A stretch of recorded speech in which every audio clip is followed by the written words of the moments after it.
Hello, everyone, and welcome to Transforming Today Show. I am your host, Rebecca Weintraub, and today I am here with Coach Pat Roque.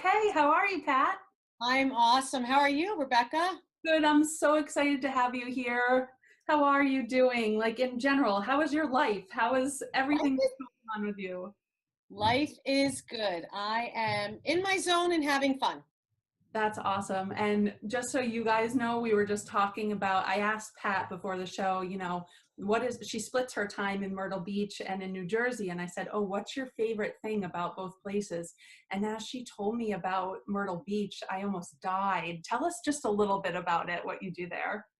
Well, I actually manifested I don't know if it's my dream forever home, but I've always applauded the laptop lifestyle. And the sad part is last year my brother got sick and passed away from colon cancer at 56. So not a good part of the story, but it made us pause and realize that life is very short and that I was not going to wait until I was old or dead to live. It was time to live now. And so my husband and I bought a condo near the beach and I gutted it, renovated it, and I have an 8th floor condo overlooking the ocean, and I run VIP retreats from there and clients come down, and it is just my little slice of heaven. There's nothing like salty air and the wind in your hair, and the mojo is good, and it's very uncluttered, and it's very easy. And I walk my puppy 4 times a day out on the beach or along the Sunset Boulevard and Ocean Ave. It's just so uncluttered. My mind is at ease, and I think that reflects in everything else. Once one part's good, it all kind of carries through, and there's nothing like the ocean. I'm a Pisces, so Me too. that's all.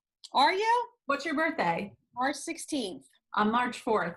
Day before St. Patty's Day, so Yep. there you Actually, go. my husband and I have the same birthday, which is really weird, but it's pretty cool. That's cool. Good for you. Well, Yes. I loved how you described that. I felt like I was there. So it made me curious. Just tell us, like on a high level, because we'll get into this a lot later, but how do you help your clients? My background is 30 years of owning my business. So I was the marketing consultant, a virtual VP of marketing for years and years and years. And I have evolved, as many of us do. And in my pivot since I turned 50 and had a meltdown, I am now serving as a motivational speaker, they call me the Rockstar Transformation Coach, and an author. And so it's about helping people, whether it's through one-on-one group, or my mastermind is really a favorite way to bring the right people together and help them all grow smarter, faster. I always say, here's the trick: helping you rock your business and your life without selling your soul or losing your mind. Wow, I love that. I absolutely love that. So you have to tell us all about how you were led up to this point, because clearly you're living a life of joy, abundance. What was point A, and how did you get to point B, C, D, and going and going and going? Well, it's funny because I totally believe that God taps and we just have to pay attention to the signs. So when I was in college, I was a hotshot college student. I used to get special permission and things like that. So when I graduated, one of my internships hired me. So I was living the high life, running $2.5 million of public relations business at 24 years old, which is nuts. And then I had a car accident, put my head through a windshield on a sunny Saturday after Thanksgiving, did not get cut, but I wasn't well enough to work a job sitting in a chair for hours. And so my boss at the time told me, hang a shingle and we'll hire you. And I was 24 and started my first business. And it's called Business Boomers because I'm 54. I'm the youngest baby boomer. And I was basically a virtual VP of marketing for wealthy baby boomer business owners and entrepreneurs. So did that for a really long time. At 40, did my second transformation, went back and got a master's degree and worked in health and pharma at places like WebMD and Everyday Health, and was living that New York City crazy lifestyle where I felt I was successful, but I was selling my soul to the devil. disconnecting from my family. You know, you work hard and then your why is over here, and why is it not overlap? And then at 50, was in the middle of my menopausal meltdown, and I got the dreaded phone call on the Friday afternoon in the ShopRite parking lot saying we lost our funding, it's over. I was making buckets and buckets of money and really feeling like I was selling my soul to do it. So very disenchanted and disconnected. And so maybe that phone call was the best call ever, but at the time I'm in the ShopRite parking lot sobbing like a babbling idiot, and then went in to do my shopping crying over the mustard, and you know, just a mess. And in the middle of the meltdown for my birthday, my best friend, my birthday's in March, as we just said, dug in the snow, pulled up 50 rocks. She painted them gold and she put them in this magical box. Look at, like, the ultimate Pinterest gift. And inside it says 50 rocks. And so do you. Can you see that? Oh, Cool. And inside are 50 rocks, 50 things that are special about me. So this one says best friend. And this one says funny. And here's one that says supportive. And this one says drinks wine. We do a lot of that together. One says weird and one says bitchy. And it's 50 things, the good, bad, and everything else that are special about me. And I realized at that moment that A, life wasn't so bad, and that B, it had to get better, and C, that people deserved to, that gift was amazing because it made me realize that people don't just want marketing and want to grow. There's something about me and my gift that attracts them. And there's something about you and your gift. So in other words, when I'm helping someone kind of grow their business or their personal brand now, it's really because I help them channel their inner rock star and realize that God is calling them for a bigger purpose. So a lot of folks that are attracted to me realize that God has tapped and it's time for something more. The world is waiting for them and their gift. So when they call me the Rockstar Transformation Coach, it's not about me being the rock star, it's about me helping you channel your inner rock star. And I literally took those rocks and I would do photo shoots with them. It was so funny, but I would put them in cool places. So one at a time, blogging about generous. And I talk about being a generous giver and an excellent receiver because no one wants to ask for help. Or supportive, and I talk about multi-generational networking and why you shouldn't wait for someone to ask for help. You need to be someone's person and insert yourself at times. How proactive is better. And I would blog one at a time, and then I started getting calls from around the world for coaching or for people to have me come speak. And it transformed me and then helped me transform other people. So I practice what I preach, and I teach other people how to find what their really God-given talents and strengths are and what they're meant to do, and then how to monetize that. It's so much more fun. Oh, I love that story. Thank you so much for sharing it. And I'm curious, like, when you felt like, as you said, you were like selling your soul to the devil, or just like selling your soul, can you compare what it felt like at that time period, to what it feels like now to be completely free and doing exactly what you're meant to do? I can. So, and that's a great question. Thank you for asking it. When I was working in a job, and it's not even that it's just a job, because some people that's what they're meant to do, but I noticed that it didn't matter how well or not well I performed, that I was feeling very tousled around by the system. So one job, I sold a $2.4 million program for a company, and it was great. And then the guy came up to me, my manager came up to me later on, and he said, well, we, just so you know, I don't know how the heck we're going to deliver on that, and we might have to pack our bags because I really don't know if we can deliver. And I thought, oh my goodness, my reputation, my relationship, I made a promise. I sold you something because I will only ever commit to what I know I can under promise and over deliver. That's just who I am. So now you're telling me that I, in good faith, went out, marketed us as a solution, got over $2 million in trust from someone, and now you don't know if we can deliver. What do you do with something like that? Okay. The insincerity doesn't work for me. Again, I have zero poker face ever in my life. So after that, not only was I trying to scramble and figure out what could I do to improve the quality of the delivery side, which was out of my control. So now that's frustrating. But how do you go forth and represent something that you don't believe in any longer? I did believe in it, and I did well when I believed in it. But once the gentleman put that reality check in my face and said, I don't know, you're selling a vision that we don't know if we can actually ever deliver on. How do you make more appointments? How do you go see more people? How do you do your job with that disconnect? Because I can't lie. I won't take your money. If I can't help you, I don't want you as a client. Honestly, it's just not the way I roll. So I felt myself getting jammed up and caught between a rock and a hard place when those moments hit where I promise you a solution. And now, after the fact, I'm told that. I was told by one of my managers once, you know what your problem is, right? And I thought, okay, tell me. And he said, you care too much about other people. You put your clients first and you listen to them and you care about them. And I looked at him and I said, and the problem is, and he said, well, that's a problem because it's not about that. It's about what we have in inventory and you need to sell that. Mm. And I stopped. And I thought, well, you've just confirmed my suspicion. And so this will be the beginning of our exit strategy because obviously we're not a good fit.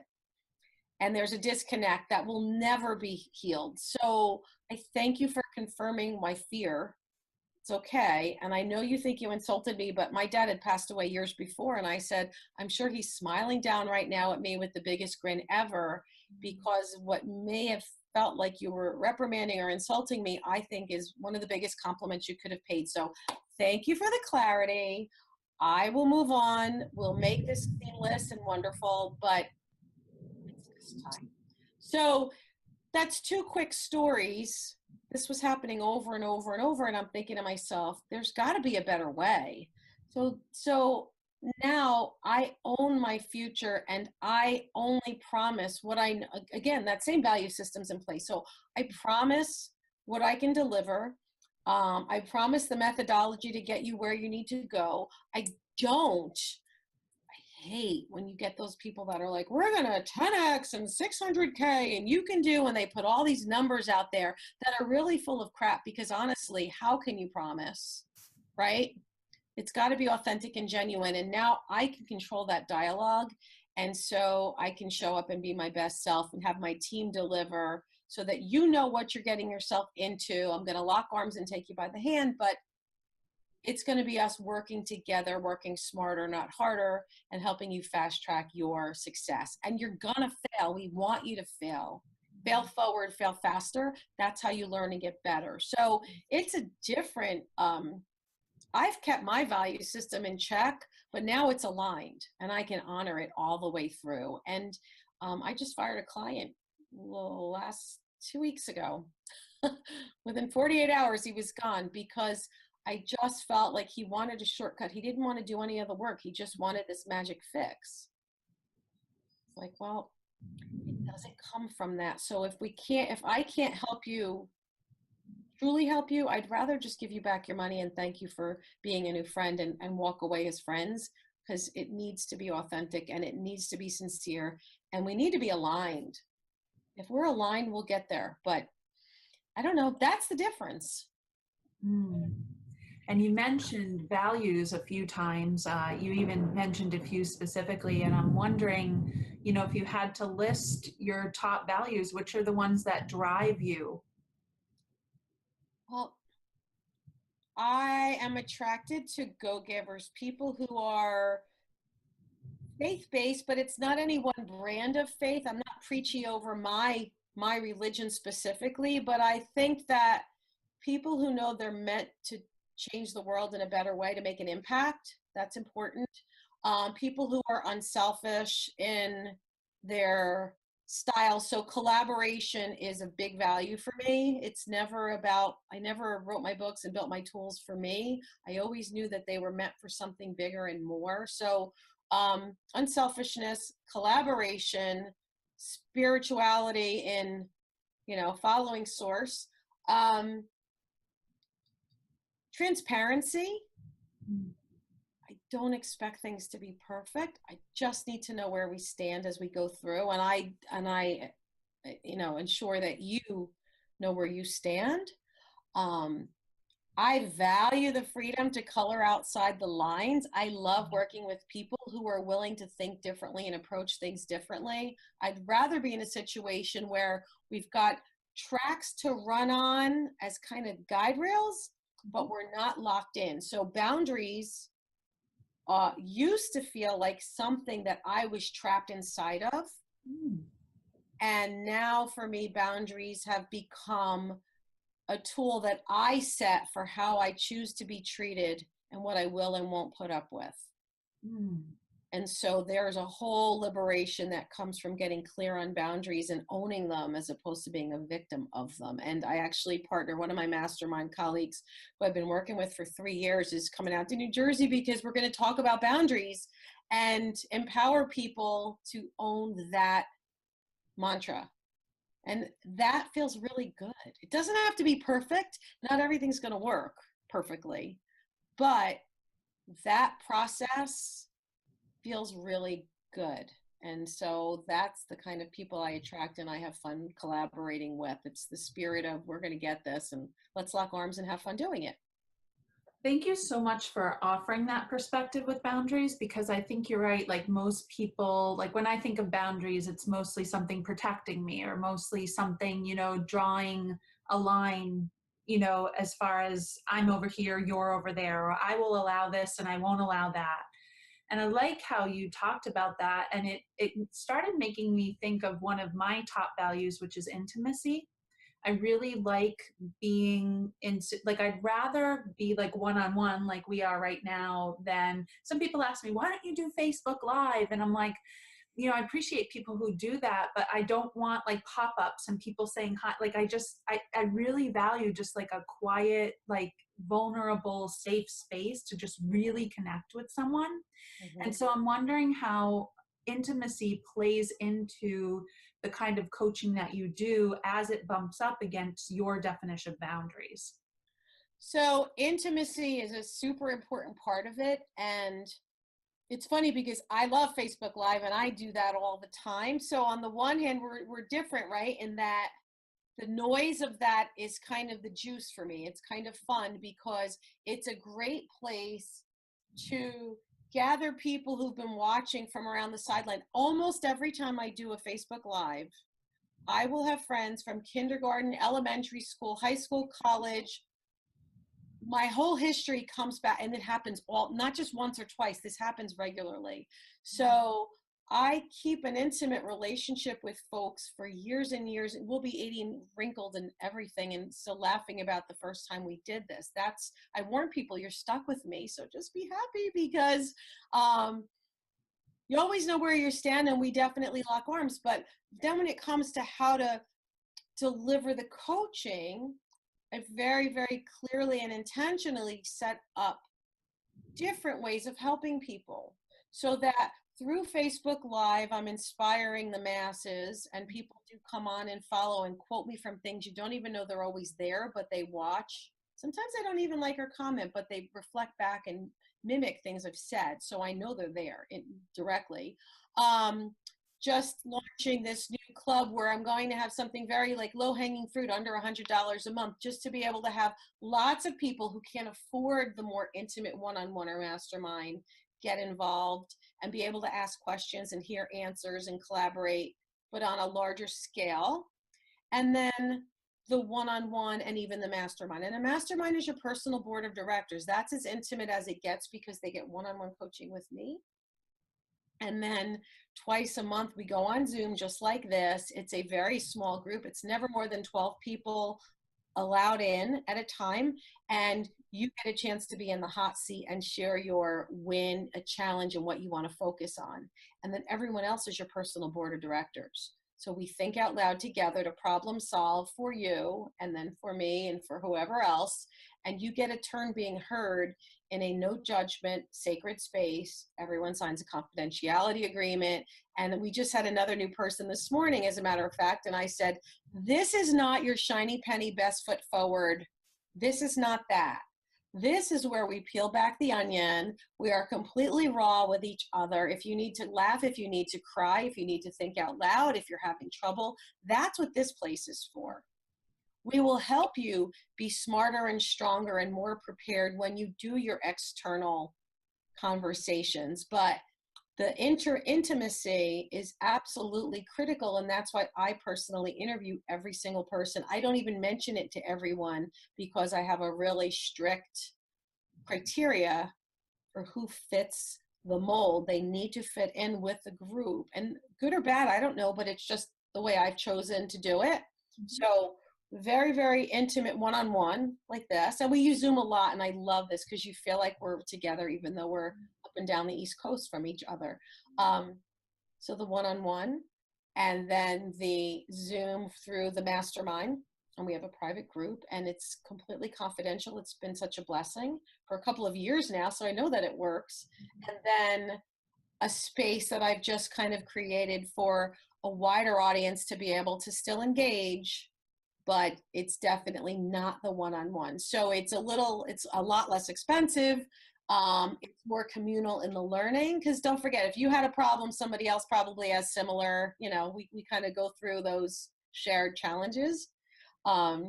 So creating intimacy and being clear about what that looks like in this moment with this group or with this program, because one size does not fit all. What about you? How do you handle that? How do I handle intimacy? Yeah, how do you set up your program so that you're addressing people? Well, I work with other coaches. I'm an intuition coach. And I offer two programs. One of them is developing your intuition. The other one is strengthening. And the development fits into the strengthening, but the strengthening is more like a year-long program. And the developing is just a shorter amount of time that we accomplish. We set our goals and we accomplish what we want to accomplish. But I like doing everything one-on-one. I've had group settings and they've felt intimate, but I've never had more than 6 people at a time, because the kinds of exercises that I do, it might be where 6 of us are together, and what we'll do is they'll ask me a question. They'll start off with a question and I'll respond, and then we'll pause everything. And before they ask another question, each one of them will say, this is what I heard, or this is what I felt, or I had this image, or it made me think of this, or, I'd like to go in this direction. And so they all kind of get to share what came up for them. And then collectively they get to choose a question to ask me. Now what's cool for me is I get to hear all of that. I'm not like this, right?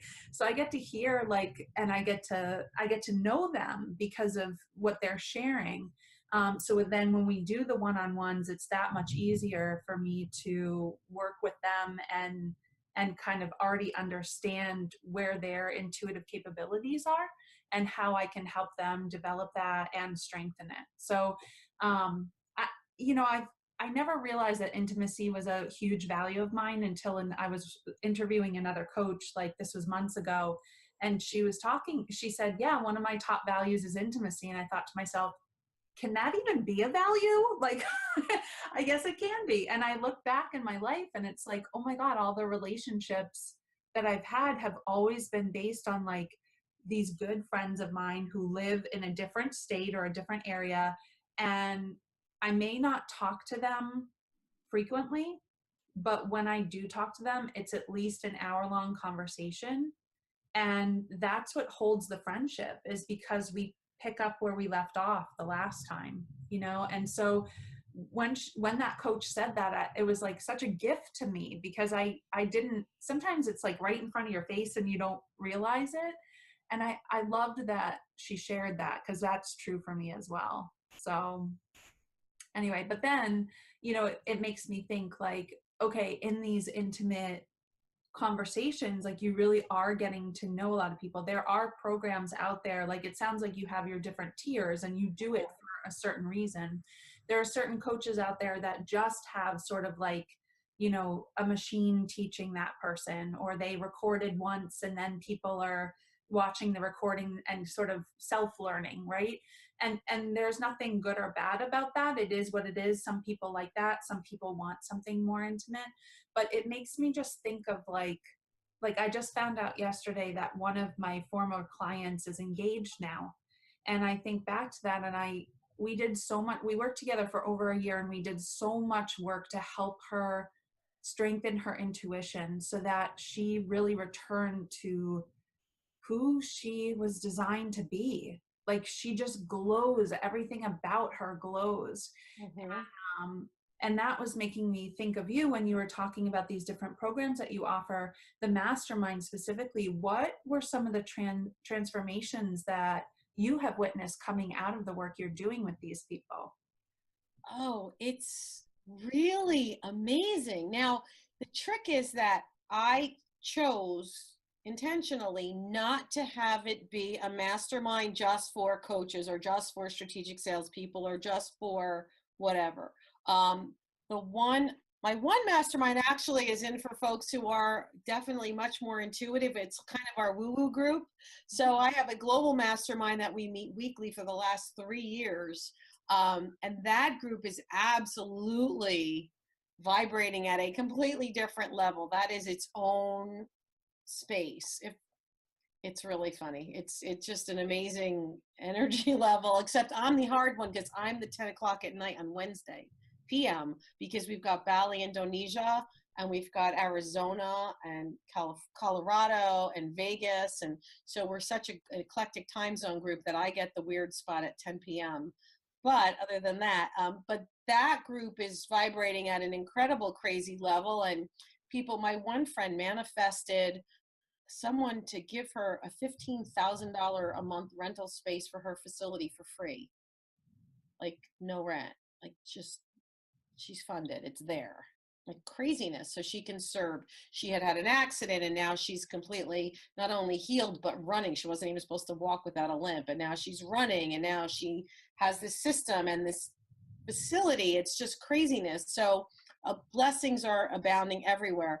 The other mastermind, which is more of my, I'll say, domestic, let's see, one of our folks was in strategic selling. He followed me around for 3 years, all around northern New Jersey. He came in, he started a new career. He didn't leave or not do it because he started a job. In fact, he stayed with us to be his guide because he was basically working solo, very independent. Inside my mastermind group, one of the other group members helped him and introduced him, and he had a $3.6 million deal directly inside the group.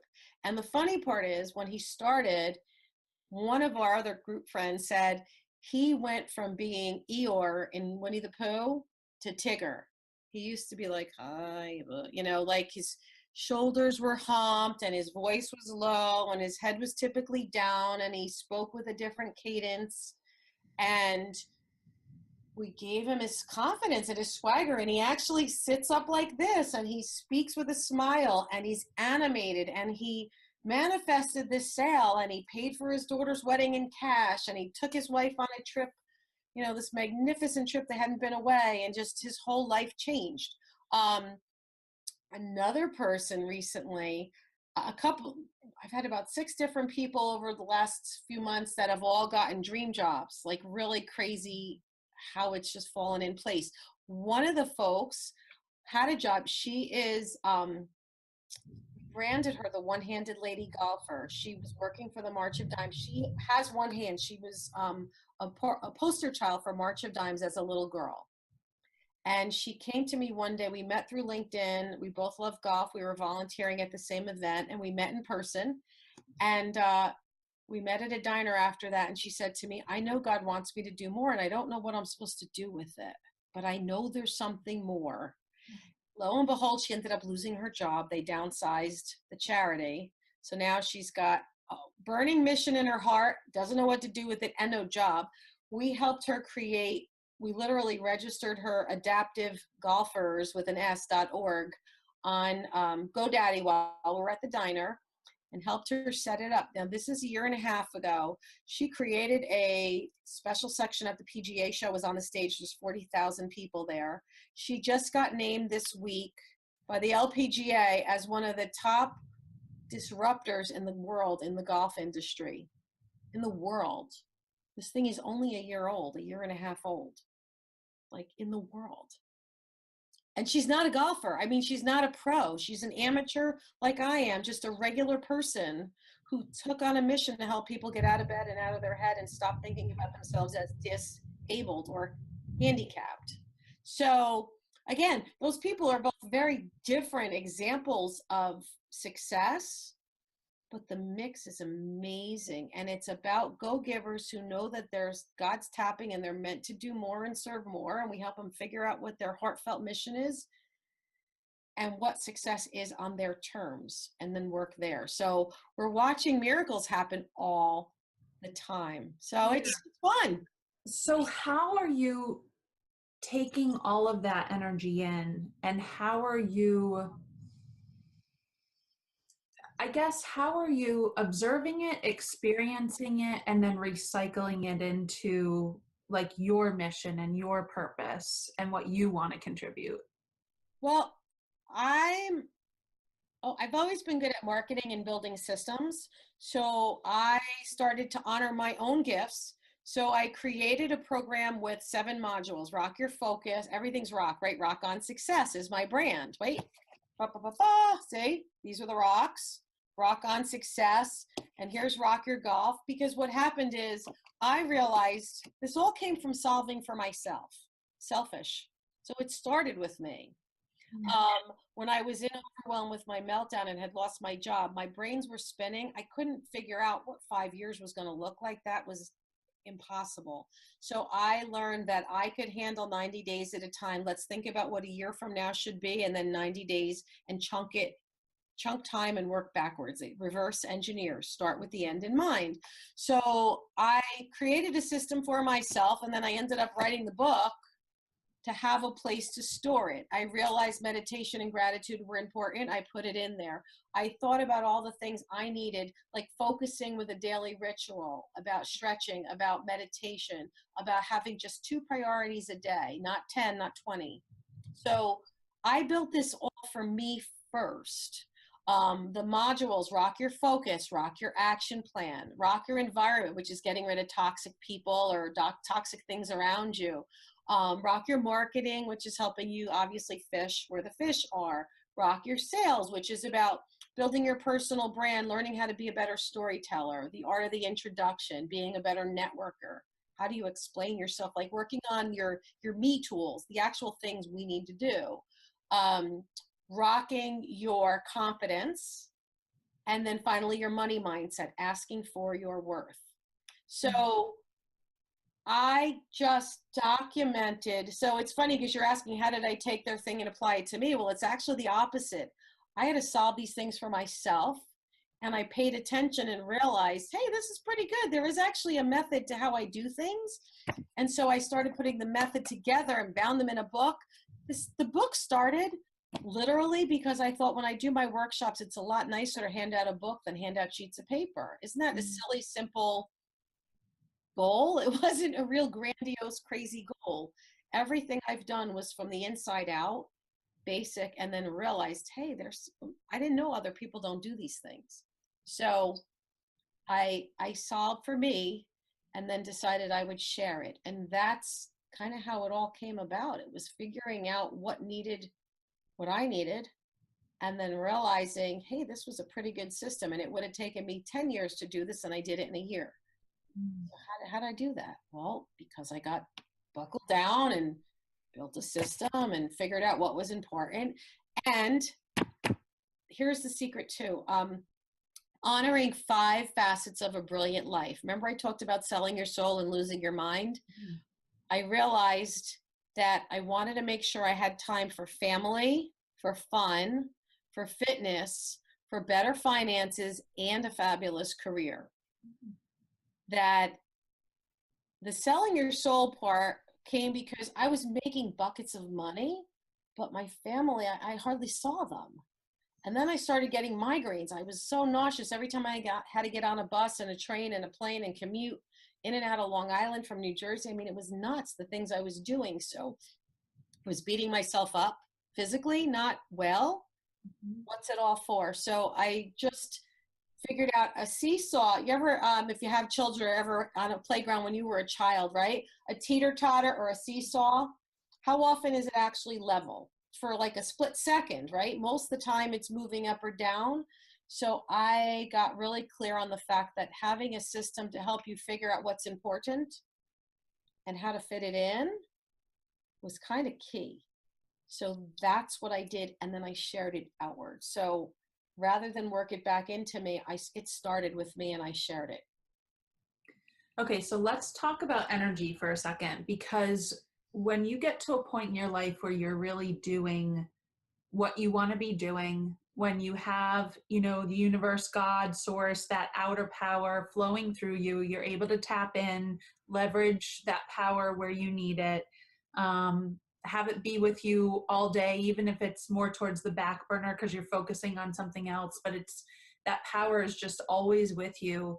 I have found at times it gets so intense that it's hard for me to I start kind of like floating into the clouds, you know, whether it's a concept that I'm kind of working out for the first time. I have to call a friend.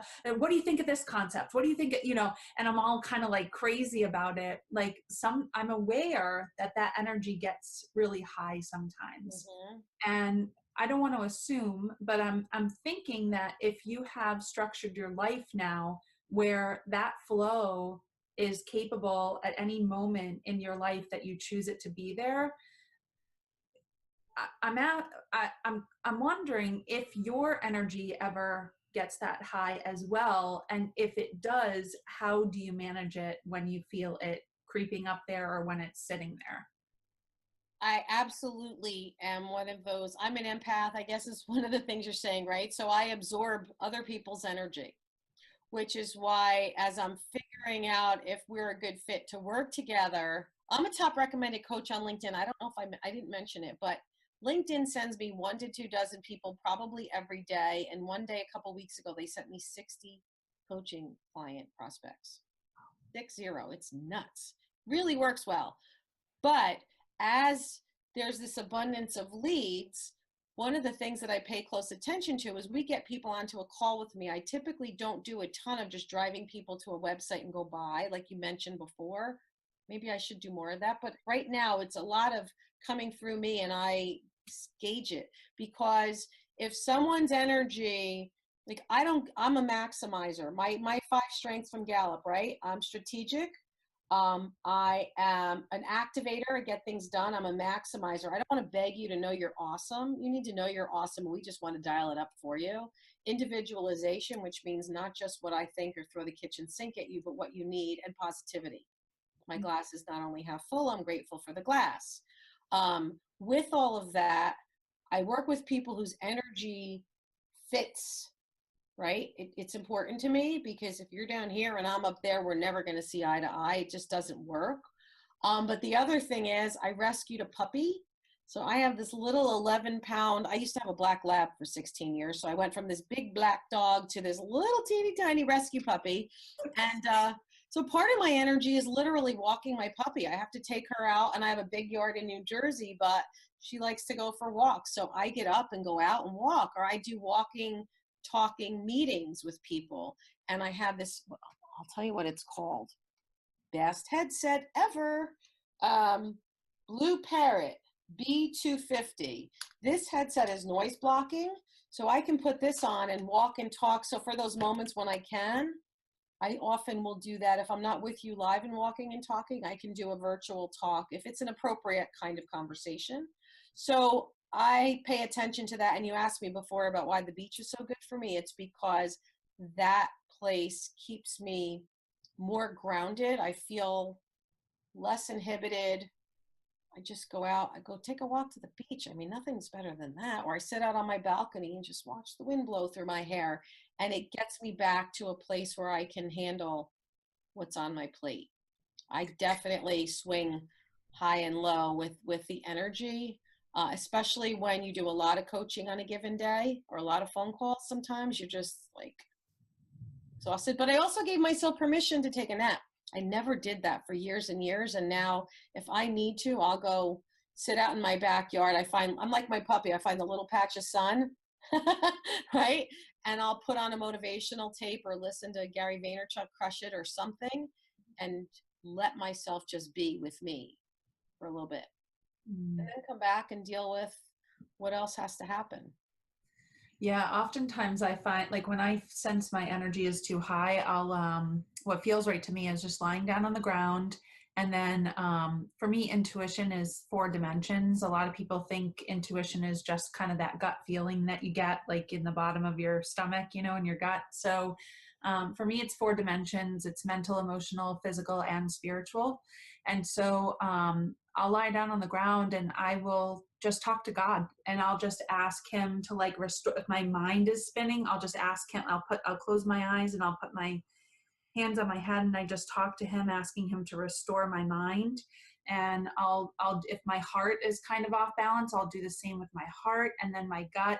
And then I just open my arms like wide and I just say, you know, please restore anything that needs to be restored. Like, you know, come into me, fill up the space that needs to be filled up, first clean it out.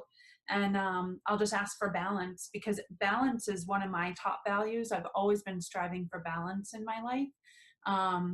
And it's really important to me. And so after I do that exercise and I just kind of lay there for a little while, I come back to, and it works. It's like magic, you know, it works for me. So, I love that you shared what works for you too, because I'm always curious to know what people do to ground, especially because you're right. A lot of coaches are empaths, or they can be empaths, and you know, to not step inside your client's emotional box and to not, you know, there's a way that you can take in their energy without having that cross your own physical space or enter your mind, your heart, your body. And so I'm always curious as to how other coaches ground themselves, because I struggled with that for a really long time. So thank you for sharing that. Well, you're welcome. It's honoring the fact that you need it and then honoring the fact and doing something about it. Like you asked me before about New Jersey versus Myrtle Beach, and I just realized my favorite part of New Jersey, one of my favorite things, besides that I have a lot of places to play golf and a lot of friends up here, I have a jacuzzi out in my backyard. So I will find my little piece, I guess that's my piece of the ocean here in my backyard, but I will literally go out there and find myself floating in my hot tub. And I have a sunken tub in my room up here in New Jersey. So those little oases, that's the right way to say that word. But anyway, that's, I find the water. I find the water and it brings me peace and it helps me flow and it just gets me kind of back to where I need to be so I can keep moving on. Yeah. Yeah. So, all right. So there are plenty of people who are watching this who are so intrigued by you and want to work with you. How do they contact you? Oh, that's easy. So my new website is called rockonsuccess.com. ROCK on success, SUCCESS.com. So if you go there, you can, actually I set it up, I tried something new. You can go in and right at the beginning, it'll ask you want to tell us a little bit, and you can answer a couple of quick questions and it'll actually steer you right to what you're looking for. It's a new way to do things. That's pretty interesting, but you can go right to the website, or you can book a complimentary virtual coffee with me, which is just my gift. We chat, and it's rockonsuccess.com/discover. And it's not one of those cheesy discovery calls where you ask all those pointed questions, but when you sign up, you can say, I'm interested in hiring you as a speaker, and you can tell me a couple quick things, or I'm exploring coaching, or somebody like you who wants to just collaborate perhaps, or a friend who just wants a personal hello call. So that's an easy way to get access right into my calendar. Mhm. rockonsuccess.com/discover. And if it's a case of you wanting help with something, then you tell me, you set the intention for the call. So it's no pressure. It's not cheesy salesy, but obviously very impactful, because I make sure that in those 20 minutes you get what you need out of our time together. Love that. I've actually done discovery calls with others before, and I was left with, did I really get what I wanted from this? Like maybe my expectations were too high or something. So that's wonderful that you just said that, because that, again, that intimacy is kind of threading itself through, you know, making sure that those calls are really about that potential client, making sure that if you're going to invest the time, that they feel like they invested good time as well in you. So I love that you offer that, and I'm sure many people are grateful for that. So you had held up a couple books. Let's talk about those a little bit too. Sure. So again, when I was crawling out from the bottom of the well for myself, I realized that I needed to function. I needed a better structure for function. I have ADD, so my brain easily scatters. I'm the first to admit it. It's one of my biggest faults, which is why I value focus. And I attract so many people whose biggest challenge is they have lack of focus. They're great at what they do, but they do too many things, or they have too many big ideas, and we need to bring them back in and give them peace of mind, because here's the trick. Presence is a present. You want to be, while I'm with you, I'm not worried about anything else happening outside the world. I'm with you now here, and we are present together. That's joy. If you're with your kids, or you are doing your taxes, whatever it is you're supposed to be focused on is where you need to be. So I realized that that was something I was challenged with. So I built the 2 books. Rock Your Golf is for fitting golf into your life, and how this was the #1 business tool that changed the dynamic of everything. I sold millions of dollars and made lifelong friends. I run a golf league. You ready for this? 656 women in my golf league. It's nuts. And I'm not a great golfer. I'm an okay golfer, and I'm not a super athlete. In fact, I was on crutches with a full leg brace when I started in the golf world. So I'm now a global expert on that. And then Rock Your Golf, Rock on Success is, I almost call it my golf and my non-golf book, but they're both available on Amazon. But it says right here, focus and freedom to live your best life without selling your soul or losing your mind. And it's more like a journal. It's only 6x9. So you could scribble on it. You could snuggle up on a beach chair, or you can sit next to a fire, or I like to do my writing and snuggle up in my bed, like on a Sunday morning, and do my reflection. But it's about helping you chunk time. Tony Robbins talks about chunking time a lot. It's about helping you reflect on what is important to you and help you figure out how to get there. So they were never written to be bestsellers. In fact, they actually can't be, because I have the PDFs available, but they don't have fill in the blank. So I have other books in me. They're coming. They're in the process, but they are available on Amazon, or you can get a free download of Rock on Success right through my website on the homepage at the bottom. You can get a free copy of it and just look. So my abundance and gratitude meditations in there, some of the little exercises that I do to get clear and figure out what's really important, those are all built in. And then a little planner to help you figure out day to day. Because if you wake up in the morning and don't know what you're supposed to do, you're screwed. Like, that's not good. So what do you think the #1 takeaway for both books are?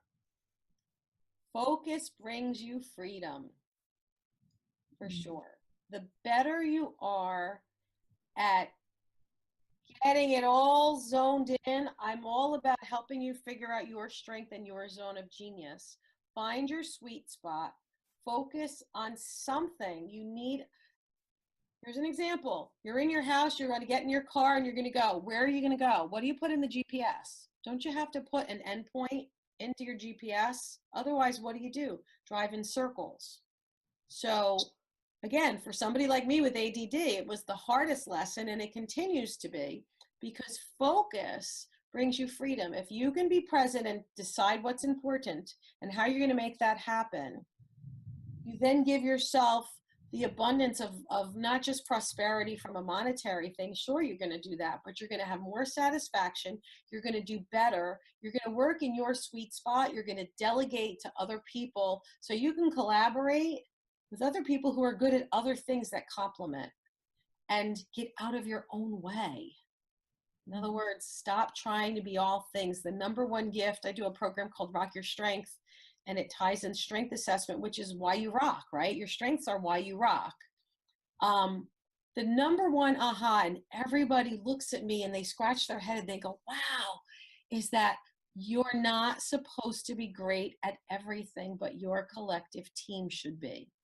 So if you're a coach and you really want to coach, you need systems to get out of your way and get all that other stuff working. If you are a business owner and you want to do the coaching, build the system, but then empower other coaches and be more of a mentor and help everybody make money, that's another way to do it. But decide who you are and what you're about and what you're best at, and then hire other people or collaborate with them and let them focus. Let somebody else build your landing pages, or let somebody else make sure your Stripe and your PayPal and your accounting all works, and get your taxes done and your expense reports done. Don't spend time doing things that are not in your zone, because you take so much longer and they usually come out cruddy, right? I can do a landing page, but inevitably it won't be completely gorgeous and something won't be connected and it'll be only 85%. What good is that? So focus brings you freedom. That, probably more than anything else, is if you find what you love and what you're best at, and that's where you focus, life is good. You know what's really beautiful about that is, like, a little while ago, you referred to when you talked about having ADD, and you were like, yeah, you didn't use the word curse, but you said, you know, I think you said my fault is lack of focus because I have ADD. To me, after listening to you, it sounds like it's such a gift, because look at all you've built on the fact that you had to work at finding that focus. Aren't you the expert now, where you can recommend to other people, like, this is how you can focus, this is, you know, how you find what you want to focus on? Like, it's like you're now the expert of something that first maybe plagued you. It's that's true. It's true. It's really funny you said that, but it is true. And it's the same thing now when I tell some of my old clients that the people who were with me through my, shift, where I had about 5 jobs in 8 years, and it wasn't that I wasn't performing. In fact, I was kicking ass. It was just this weird in pharma and mergers and acquisitions, and just the timing was just kind of really awful. And yet I made a lot of money. So it wasn't that. When I tell them now that I'm the top career coach in the New York metro market for LinkedIn, they're like, oh my God, that is so crazy, because you're the one that used to complain the loudest about being a victim of your career path.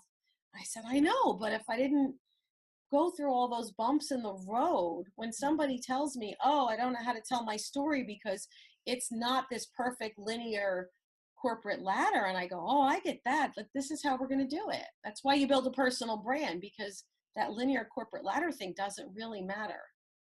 Maybe it, unless it does.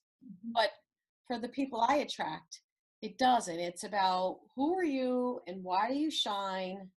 We call that the shine. Who are you attracted to? One of my clients said, I need to work with you because you have the shine, Pat. It's just that glow, that something about how you carry yourself and how you view the world.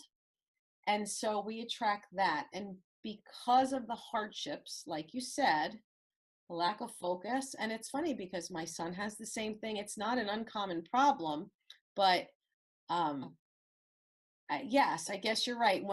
Hey, how do I always say, fail forward, fail fast, and fail often, because otherwise you're not trying enough. But you got to learn from the lessons. That's why they're there.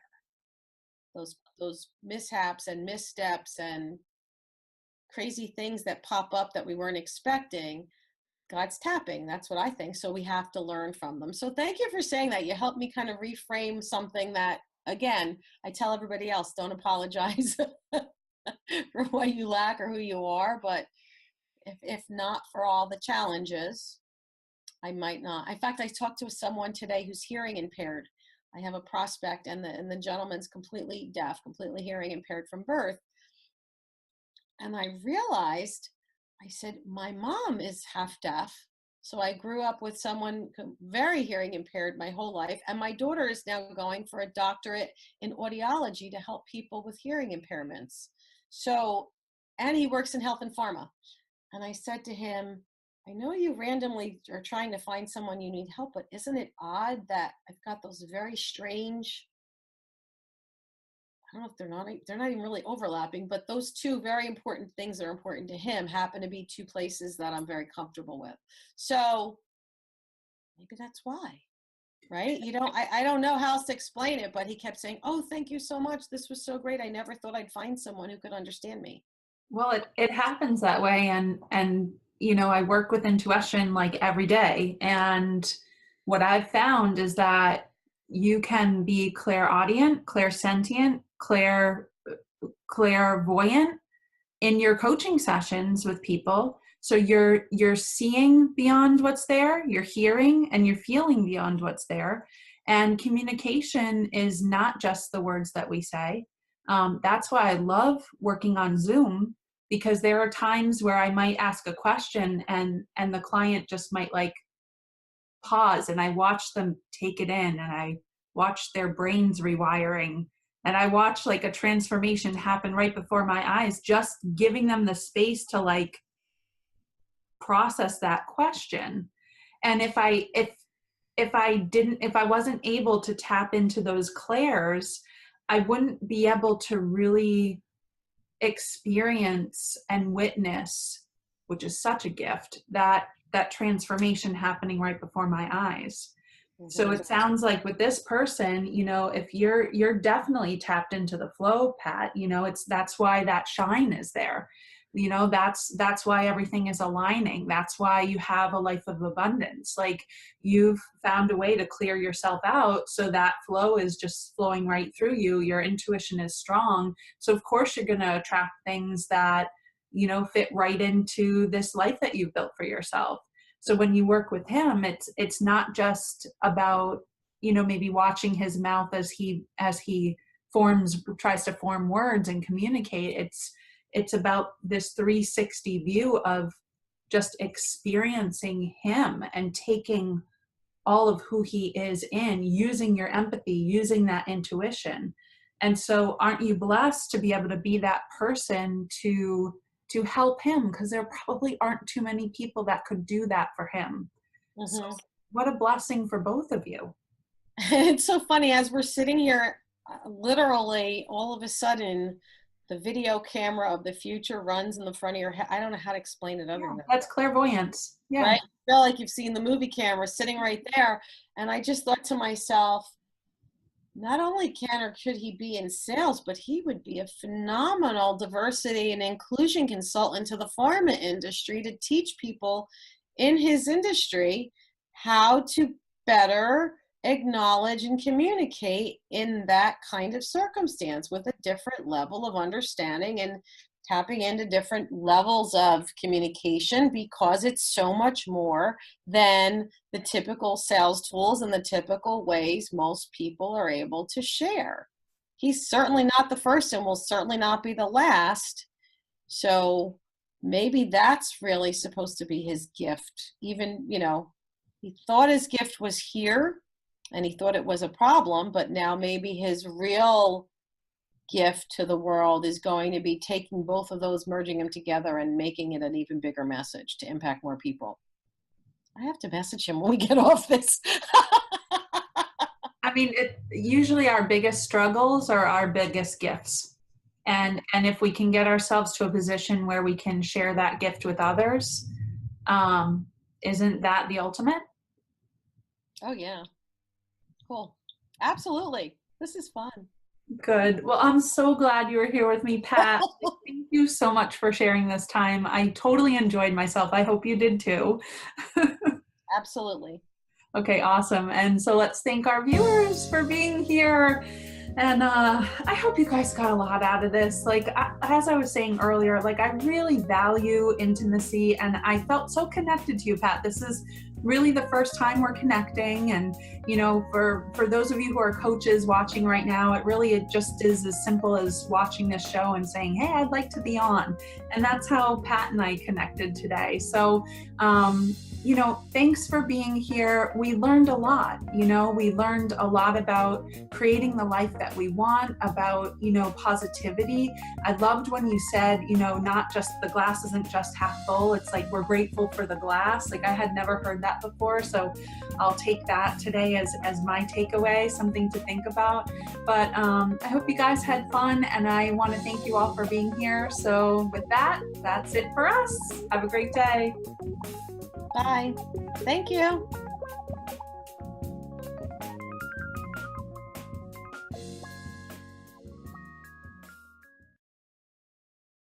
Is it Pat Roque? Roque. Roque. Okay. That's okay, Roque. Roque. Okay. All right. Pat Roque. I love that. Somebody called me Roche today, but that's all right. As long as they call me, I don't care. That whole thing about don't call me late for dinner. Yeah. My uncle used to say that joke all the time.